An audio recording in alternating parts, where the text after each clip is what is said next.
to another episode of Entrepreneurs on Fuego. We are documenting the journey of remarkable entrepreneurs, even local entrepreneurs and very foreign entrepreneurs. Extremely foreign. Extremely foreign, from New Zealand. That's right, down under. Down at, isn't that well, New Zealand is closer. The Australians stole it from the Kiwis. Ah, Kiwi Investments. There you go. Malcolm. You see, did we pronounce the L when we said Malcolm? No, Malcolm. I could never say your name. Just call me Mel. It's like Mel Gibson, but a lot better looking. Ah, there you Mel go. Gibson. Right there. there. You go. You know, you look like there was this. Robert Redford? No. Okay. Robert Redford. We've got all this. I don't normally get that. You are the handsomest guy. And by the way, show your socks. Socks. There you go. Gotta show this. Check out this socks right here. If you make me wear a suit, I'm going to dress it down. I tell you right now, you are the winner of the Stylish Socks Award for Entrepreneurs in Fuego. We've done over 450 interviews. Excellent. Bragging rights right there. Probably the only thing I can brag about. And another thing that you should brag about is the fact that you speak Spanish and you have investments in Mexico. I mean, you know more about Mexico than a lot of us, actually. Yeah, that could be embarrassing. But tell us about your investments and tell us about Kiwi Investments. What is the sectors that you do? Kiwi Investments is it's really a Mexican holding company. We own beachfront property in Mexico. So we have about a mile of beachfront, about 150 acres. We've subdivided near Zihuatanejo. Oh. You know Shawshank Redemption? Oh, of course. Just down the road. Yeah. So it's beautiful. And we've subdivided that in lots. We've built on one development, we've built 11 houses. And they're all really nice houses. One of the houses are mine, of course. For American buyers that want to go out there and to Mexico and buy property in Mexico, that's correct. There is a legal way of doing it, of holding property under a trust or something or another. It's called a fideicomiso. And it's a trust. It's a 100-year trust. People think it's a leasehold land, but that's incorrect. It's a simple purchase, and it's held in a trust, just like a family trust in the United States of America. So the trust is the one that holds the ownership of the land. That's correct. And you are the trustee of the trust. Trustee, executor, benefactor, or whatever. Yeah. And you, a Kiwi, a New Zealander, own a mile worth of property down there in Zihuatanejo, one of the most beautiful places on earth. It is kind of nice. What do you mean it's kind of nice? It's beautiful. Yeah. Well, I'm from New Zealand. New Zealand's beautiful too. Yes, so those beaches are beautiful. Yeah, it's kind of on comparison. Hey, living on the beach is great. How bad can it be? Why would you wear a suit? My goodness. The only suit you're going to wear on the beach is a swimsuit. Let me ask you this. All right, so why Zihuatanejo? Why Mexico? Why not another region? Well, I had a friend. My daughter did a youth mission program in Mexico City, and a friend of mine was a missionary, and we went down there, and he said, "We want to take you out for dinner. Let me give you some advice. If a missionary tells you he's going to take you for dinner and he's going to pay, don't go. There's strings attached." So we went out for dinner. And he said, "We want you to move to Las Cárdenas, which is in Michoacán, which is right across the border from Guerrero, where Zihuatanejo is." Yeah, sure. And I literally had a very mature response. I went, "No, no, no, no, no, no, no, no, no, no." He said, "What does that mean?" It means I don't want to move to Mexico. He said, "Why don't you want to move to Mexico?" I'm like, "Well, I don't want to learn Spanish." And that was my primary reason, which is probably not a very good reason, kind of narrow-minded. But I also had plans to move to Hawaii, and we were moving to Hawaii to work with the church. And anyway, 3 months later I was living in Mexico. Wow. So it didn't work out that way. And I learned Spanish, and we did mission work there. But if you know anything about mission work, missionaries are not paid what you'd like to be paid.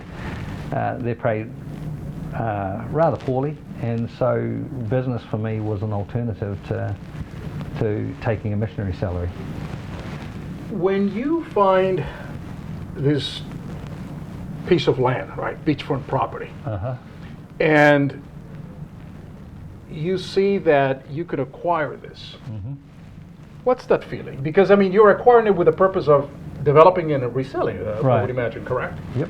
What is that feeling? I mean, how did you put it together? How does one go by putting together, particularly in Mexico? Mexico is not the easiest place in the world to acquire this type of property, particularly beachfront property. It's very well protected by La Sociedad de Turismo, I believe it is, or Yeah, it's really not as difficult as what it's been made out to be here. Okay. So you negotiate privately. The funny thing about acquiring land is in Mexico, you negotiate like a Latino, not like a white boy. And white boys aren't so good at negotiating when it comes to the Latino way of negotiating. So the first few meetings you have with the owner of the property, you don't even talk about the transaction. You just eat a good meal together. And You get to know each other. yep. And All right. to bring up the transaction is kind of crass. Yeah, it's You know, you might eat 2 or Little 3 bit. times before the subject of the property is even brought up. So it took me 6 months to negotiate, and I negotiated a good deal for myself, and he was happy, I was happy, everybody's happy. And then we'd already had set up a Mexican corporation, so it's incorporated. So I have a Mexican corporation that owns the land. What do you develop there? Hotels, condos, Mine's homes? purely residential. It's a Residential, gated okay. community on the beach with residential housing. That's wonderful. Yeah, What did it's you kinda do? What did you do before you did all these phenomenal things down in Mexico? What did I do? Yeah, Well, what did you I was do? a Were you- pastor for a church Yes. and did mission work for 30-something years. But again, it's the same old story.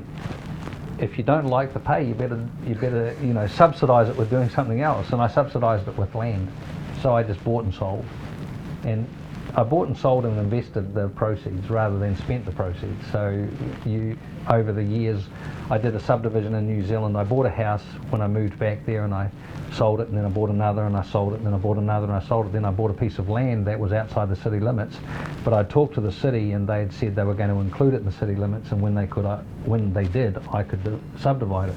Well, the city boomed, and within a year I was able to subdivide it, and of course I made a lot of money, and that's what I used to invest in Mexico. So here's what I gather, right? With you is you live the ascetic life that a pastor would, right? I mean, maybe just one chair, one wooden bed. Maybe not. Maybe not so much. Maybe not so much, Yeah. but then your heart is a capitalistic heart. Yeah, that would be maybe so. Yeah, that might be like that would be a false humility Yeah, right false there. Yeah, I can't claim that. Not So at all. you invested successfully, you reinvested your proceeds, and you went to Mexico, of all places. I mean, people would say, maybe why don't you just stay here in the United States? But you saw the opportunity in Mexico. Right. And that in and of itself carries just a huge amount of risk. Or no? How did you If see you're a risk? risk taker, you don't see the risk. There are people in life that they live inside a box and they live by a set of values and rules, and they would perceive that as a risk.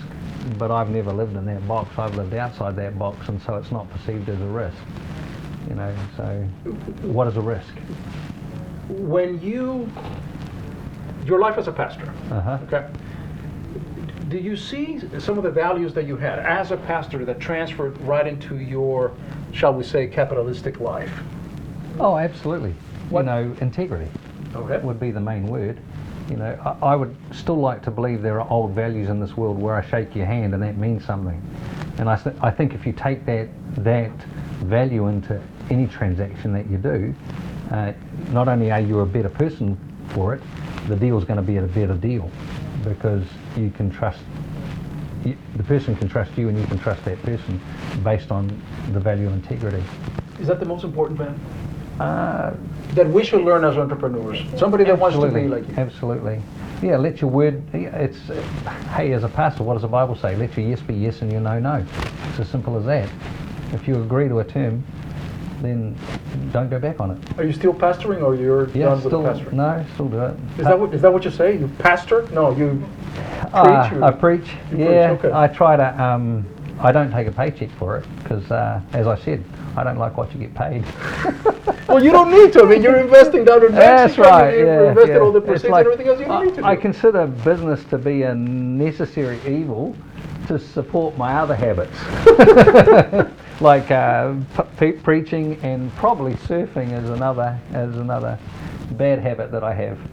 And I may add another actually good habit that you have, which is your sartorial presence. In fact, every time that I've seen you, Mal, I mean, you're just wearing just neat clothes, But including the socks. That's because, yeah, especially the socks, Especially right? the Yeah. socks. That's because you haven't seen me at the beach. What's funny about all the transactions I did in Mexico when selling to Americans, Yes. I'd be on my surfboard at a break called Saladita. It's a left-hand point break, which doesn't mean anything to you, I'm sure. It doesn't. And I'd be out there 300 yards from the shore, and people would say, "What are you just visiting to surf?" "No, I live here." "What do you do here?" "I sell a little bit of land." They didn't know I was the owner. And I said, "Well, we would like to buy some land in Mexico." I said, "Well, see that palapa over there? Come see me afterwards." That's my office. Yeah, that's really. And so I'd show them the land, and because you drive through this eucalyptus grove, and there is this magnificent bay, and there are the lots. And so they would drive through the eucalyptus grove, their mouth would drop, and their eyes would get big, and go, "I want one." But it really wasn't selling. So every now and then, I'd get dressed up. I'd put a shirt on. Because it was board shorts and flip-flops, you know. What a great, yeah. what a great to do business. That's how a businessman should dress. Yeah, this is how you dress. I'm all with you. You know, right after the show, I take this off and there I you just go. wear my shorts and I'm good. Hey, I just wanted to look good for the camera. Well, you do that. And left-hand brake, by the way, is the waves that brake to the left, and so the surfboard goes all the way to the left instead of coming on the other way around. That's right. Is that Well, correct? as you look at the beach, the brake is braking to your left. To your left. Yeah, Right. not as you're looking at the ocean. So, Correct. yeah, it's braking to your left. And a regular foot is not their favourite wave, but I was born in New Zealand, and the wave down the road from my house was a left-hand point break, so I like those better just because I can surf them better. That's what I'm used to. Malcolm, Are we done? how long do you want, man? Oh, I mean, just you making want to sure, stay here you know. forever? This is your show, but you know, I mean, she charges by the minute. By the minute? By the minute. She's expensive. She is She's expensive. an entrepreneur.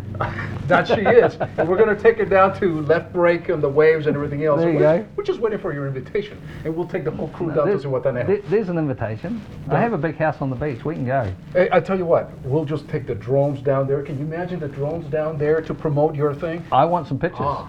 Yeah, that would look great, wouldn't it? Oh, I can see it right now. You and me, Google Earth Live, I can see it right now. surfing on the beach. Arrachera. Oh. That's a beautiful thing. Check my email because I'm sure my ticket, it's already right there in my email, right? It's waiting for me. Mine too, right? Let's go, baby. I'm ready. That's it, baby. With that, we're out.